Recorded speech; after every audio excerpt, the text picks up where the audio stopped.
La couleur d'une flamme dépend de plusieurs facteurs, principalement la température et les éléments chimiques qui la composent. Pour comprendre cela, imagine une bougie allumée. Tu as sûrement remarqué que la flamme de la bougie n'est pas toute de la même couleur. Elle est souvent jaune au centre et bleue à la base. Cela n'est pas un hasard, c'est de la science en action. Quand tu allumes une bougie, la cire fond, puis elle se transforme en gaz.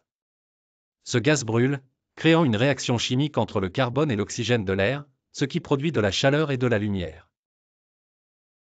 La partie bleue de la flamme, à la base, est la plus chaude, car c'est là que le gaz brûle le mieux. La couleur bleue indique que la combustion est presque parfaite, tout l'oxygène disponible est utilisé pour brûler le gaz. À cette température, qui peut atteindre 1400 degrés Celsius, le gaz brûle complètement et produit peu de suie. En revanche, dans la partie jaune de la flamme, la température est plus basse, autour de 1000 degrés Celsius. Ici, tout l'oxygène n'est pas utilisé, et certains éléments, comme les particules de carbone, ne brûlent pas complètement. Ces particules incandescentes émettent de la lumière jaune-orange, donnant cette teinte à la flamme. Mais pourquoi différentes substances donnent-elles des flammes de couleurs différentes? C'est là que ça devient intéressant. Chaque élément chimique émet une couleur particulière lorsqu'il est chauffé. Par exemple, si tu mets un peu de sel de table, chlorure de sodium, dans une flamme, elle deviendra jaune vif. Si tu utilises du cuivre, la flamme deviendra verte.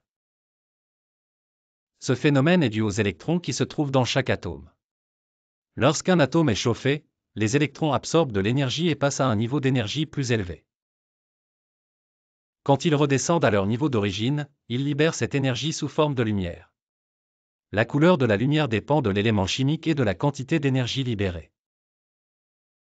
Pour faire une petite expérience amusante à la maison, tu peux demander l'aide d'un adulte pour allumer un feu ou une bougie et ajouter différentes substances pour voir les couleurs changer. Par exemple, du sel pour une flamme jaune, du sulfate de cuivre, qu'on trouve dans certains produits de jardinage, pour une flamme verte, ou du chlorure de strontium, utilisé dans les feux d'artifice, pour une flamme rouge. Ces expériences sont simples et sûres si elles sont réalisées avec précaution. En résumé, la couleur d'une flamme est un indice de ce qui se passe à l'intérieur. Elle nous renseigne sur la température de la flamme et sur les éléments chimiques qui brûlent. C'est fascinant, car chaque flamme raconte une histoire différente selon ce qu'elle brûle. La prochaine fois que tu vois une flamme, que ce soit une bougie, un feu de camp, ou un feu d'artifice, souviens-toi que derrière ces couleurs, il y a une belle science à découvrir.